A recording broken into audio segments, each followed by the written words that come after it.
What's up, everybody? Welcome back to the Properties and Pour-Overs podcast. My name is Adam Colburn, and today I have a very special guest, my buddy Jordan Whittenburg. What's going on, Jordan? Adam, great seeing you again. We got to talk on the Get Creative podcast and hear about your business, and now we're flipping the script a little bit. Absolutely. Been talking about doing it for a while. Yeah, awesome. So happy to have you on here. And so just to introduce yourself to the listeners, can you tell me where you're located in the country and what does your business look like currently? Yeah, so I'm in just north of Vancouver, Washington, in Ridgefield. And that city is growing like crazy. Yeah. And we're in the process of going under contract on a piece of land to build a sports complex for our sports agency that we're just launching this year.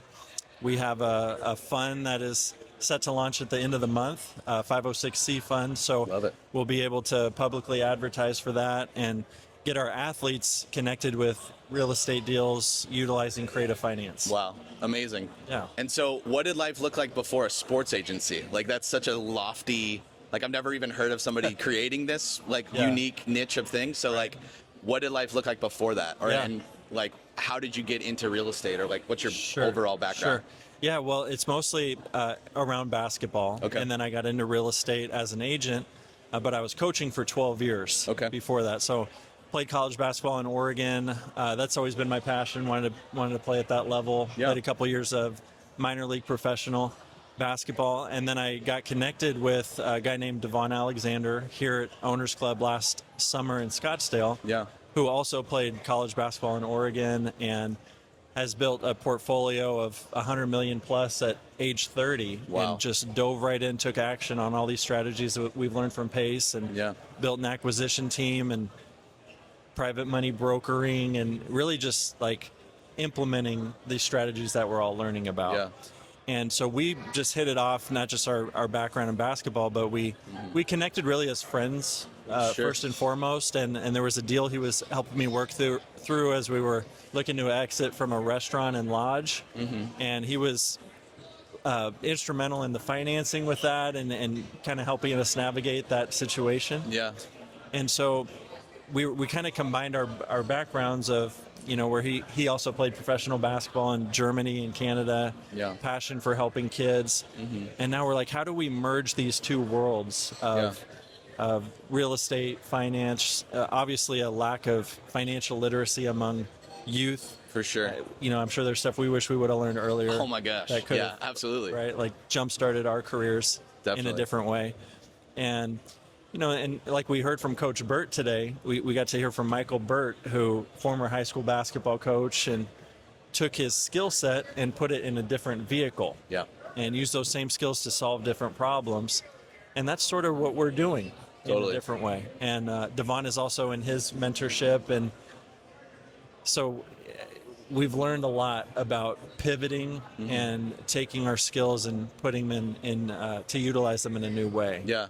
So it's amazing. To answer your question, it's like our background was all around athletics, and now we're like, how do we put these things and fuse them together? Sure. Yeah. And so the athletic background, you guys connect on that, and then obviously he's building a portfolio. Were you building a portfolio as well? Are you more on the wholesale side, fix and flip? Like, what did that look like before you guys joined forces? So I did wholesale. I also was a real estate agent in Boise, Idaho for 5 years, and still have an active license there now. I'm just referring business out there. Sure.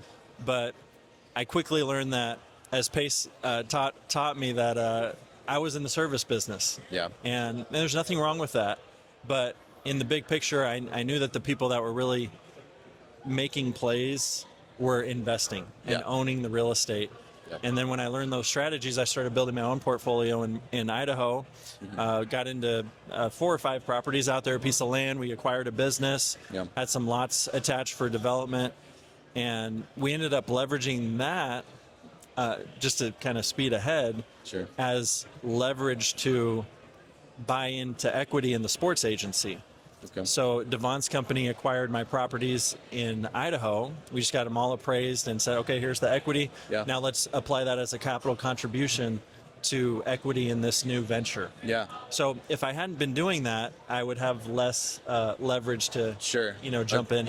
Skin in the game. Exactly. Amazing. Okay, and so obviously the big focus with this agency is on athletes, and I assume not just in basketball, all over the place. Like, how are you guys game planning on, like, attracting these potential clients, and then what specifically are you trying to kind of train them up in, like, financial literacy? Right. Yeah, I mean, so our networks are all around this world already. Our backgrounds in coaching, me as a junior college coach in California, we were working on transferring kids to the 4-year level. And so I have a lot of those existing relationships, just helping players in a different way. Yeah. So we want to promote them with NIL deals. We're certified as NIL agents, and now the game has changed for college athletes in recent years, and they can get paid above Handsomely. the table for they're and rightfully so. They're adding so much value to their universities, and sure.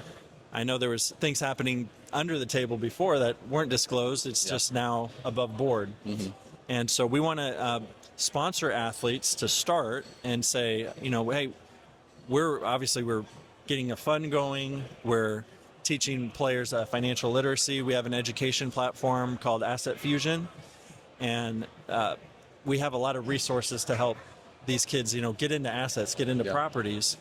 And so if they're open to promoting those things, and we want to have proof of concept for them first, we want to say, hey, this is an athlete who they own properties, they're an LP in this multifamily deal. Yeah. There's not many college kids that can say that. Absolutely. Right? They're like, let me go get a new watch or a car. But those things are liabilities ultimately. And so we want to get them not just into owning those things, but learning how to acquire them. Sure. And so it's not just like giving them a fish, it's teaching them how to fish. Yeah, well, and I think that's super valuable because obviously a playing career can only last so long. Yep. And they need to plan for that, like, when is that going to end? Especially in any sport, like, a critical injury could happen at any time and cut their career short, right? And so what are you going to do after basketball, after football? So I think that's a huge value add that you guys are providing for them, while they can make money today, but then also build this legacy for their families. Exactly. And so many players have their identities wrapped into their sport. Yeah. And so that's another piece that, beyond the financial literacy, and we want to have players on podcasts and utilize social media and all that. Yeah. But we also want to provide a mentorship and life guidance to them as guys who have, we both played college basketball, went that route. But it's like, then who are you after that? Right. And we're both faith-based. We believe our identity comes from the Lord, and that's the root of things. Absolutely. And we do things like, we all are doing different things, but that's not who we are. It's just something we do. Yeah. And this is something I struggled with a lot after my playing career, is like, who am I now? My whole life revolved around, the commitment and dedication it takes to be a college basketball player and even beyond that. And so we want to just have them rooted in something solid. And so I'll be putting on like team workshops for around athlete mindset and identity, like beyond your sport, beyond what you do. Yeah. And I just had a book actually that just released on Amazon called Sacred Fingerprints. And that book is all circled around like your identity in Christ and who you are beyond your sport or whatever you're doing. So that's available now. Yeah, too. Absolutely. We'll definitely put that in the show notes. Yeah. And so as you think about your career and how you've gotten this far, like, what do you think is the biggest challenge that you've had to overcome and kind of the mindset that you had to reach to overcome that specific challenge? Oh, yeah. Good question. There's been a lot. I think I've been knocked down pretty hard, and I go about into that in my book a little bit. About 12 years ago, I went through just like kind of a rock bottom situation of a divorce, hospitalization, which led to a medical bankruptcy, and just having to like rebuild my life from scratch. Yeah. And that takes, you got to have some people in your corner. For me, and that circle tends to get smaller when there's a rock bottom moment. Absolutely. And you kind of see who really rocks with you when things aren't going well. For sure. And for me, that was my mom and my grandma, which they just showed up the most in that time. Yeah. And that's why I dedicated the book to them. And, I love that. And my mom told me when I was kind of at my lowest point in the hospital, she was just like, you're going to get it all back. And that always resonated with me. And she didn't know how, and I didn't know how at the time. But she knew, even though we couldn't see it, eventually there was going to be a restoration. Yeah. And so it wasn't quick. Right. It was a long, gradual process. And so I'd say that belief and just that decision to persist through those tough times. It's what separates the entrepreneurs that make it and those who don't. 100%. And so the hard stuff you get through in life can prepare you for business success. Absolutely. But it does take a degree of resilience to be able to weather the storm. And I think it's having the proper expectations that it's not if I'll face challenges, it's just when and how can I prepare to best handle those situations. And until you go through it, you know, there's a saying that says calm waters, storms reveal what calm waters never will. Yeah. Meaning, like, you don't really know what you're really made of, your true colors, until you get hit with some things that could disrupt your foundation. Absolutely. And so the perspective shift is like, how do you reframe when things aren't going your way to shift your perspective of that to, like, this is something I'm going to get through to the other side. Yeah. This idea of, like, this too shall pass. For sure. And if you let it keep you down, like, and you give up, that's the only way you lose. Totally. It's like defining what success is. Yeah. Well, and also failure, right? It's like there's no losses, it's just lessons. There you go. And so if you can internalize that, be better for that challenge that you went through, then you're only going to be a better business owner, a better husband, a better father, whatever you're going through. And it's not just us, like, it's everybody, right? Like, we see Pace on stage, and he's obviously built this, very powerful community and businesses, but he didn't start out like this. Yeah. And he's had his share of very difficult stretches and times that he's shared. Yeah. Same with hearing from Michael Burt today. Right. Years of losing year after year. He determined to bring a state championship to his school in Tennessee. Yeah. But it takes him 6 years after he says, hey, I'm not leaving here until we bring a state championship here. Yeah. So think about the story he could have told himself for those 5 years. He comes up short. Well, he could be saying, I don't have what it takes. Yeah. I'm just not a championship coach. Yeah. I'm never going to quite get past that threshold. But he never quit. Yeah. And he stuck with it. And now to this day, all these years later, he wears that championship ring. Yeah. And I think it's not so much to flex as much as maybe it's a reminder for sure, like, what it took to get to that. Yeah, and the satisfaction of actually accomplishing that goal with all the adversity that he had to go through. It's like a reminder that he kept that promise to himself and his school. Totally. And it's a reminder that he's a winner. Yeah. And we all need that encouragement sometimes. Absolutely. So the hard times are one thing, but I think what goes a long way too is if you can remember the victories that you have. For sure. And build on that. Yeah, absolutely. You know what I mean? So good. Yeah. And so obviously being here in Owners Club, a big onus on this group is this Mount Everest, this large goal that we want to chase over the next 3 to 5 years that we can't do alone. Sure. And so what is you and your partner's Mount Everest with this agency?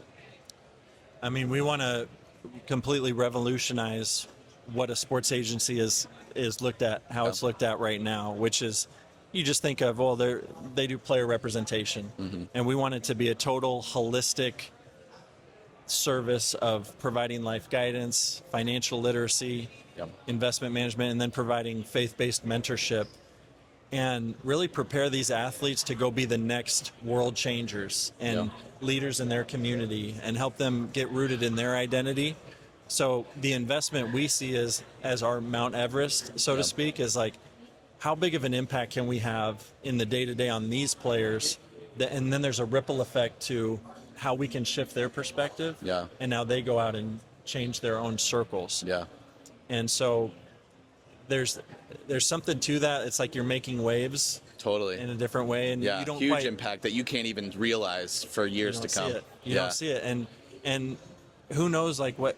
It's cool to just think about, like, what's on the other side of you getting past whatever's in your way, your own mental hurdles. If you can get past that, and now you go and unlock somebody else, and now what that does for someone else. Yeah. And I really love the process of helping people get unstuck. Totally. And infusing belief and confidence into them, which we all kind of started life with. Absolutely. Well, and we step on the shoulders of the people that came before us. Yeah. And I think it's our duty to do the same for other people. So my ceiling becomes your floor. That's and good. that we only continue to grow. Right.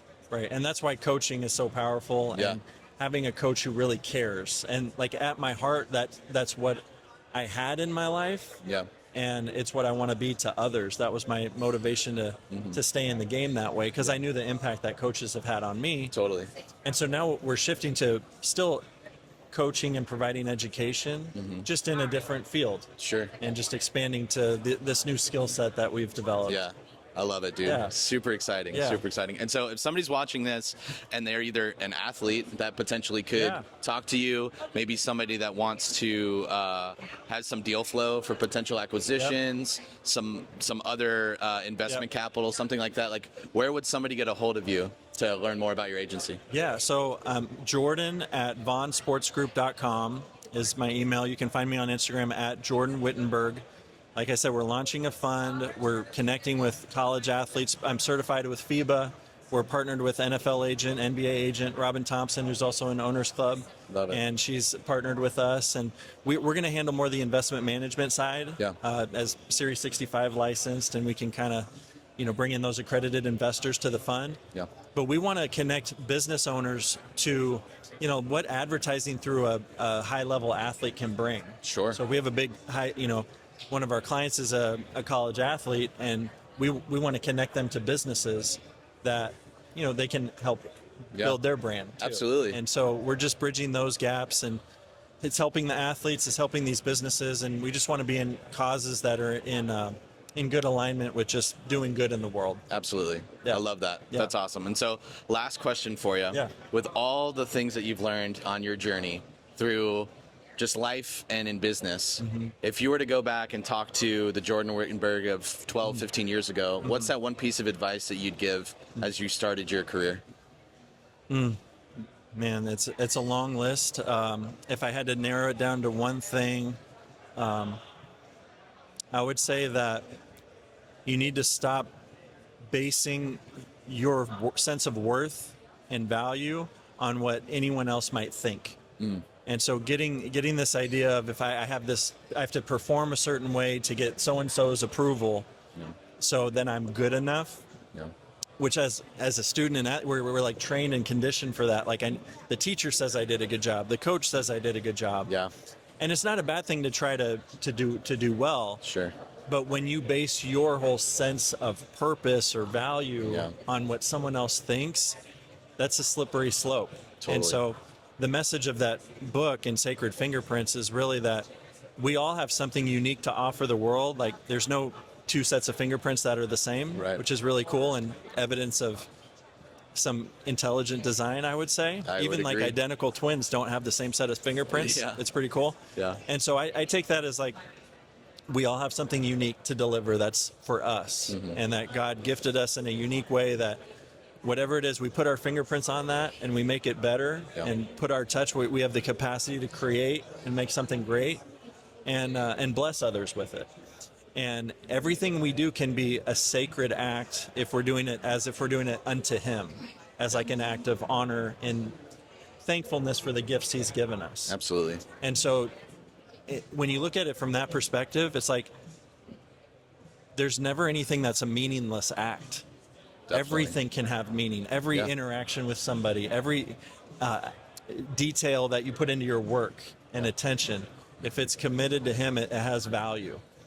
And if done in the service of others, it's for good.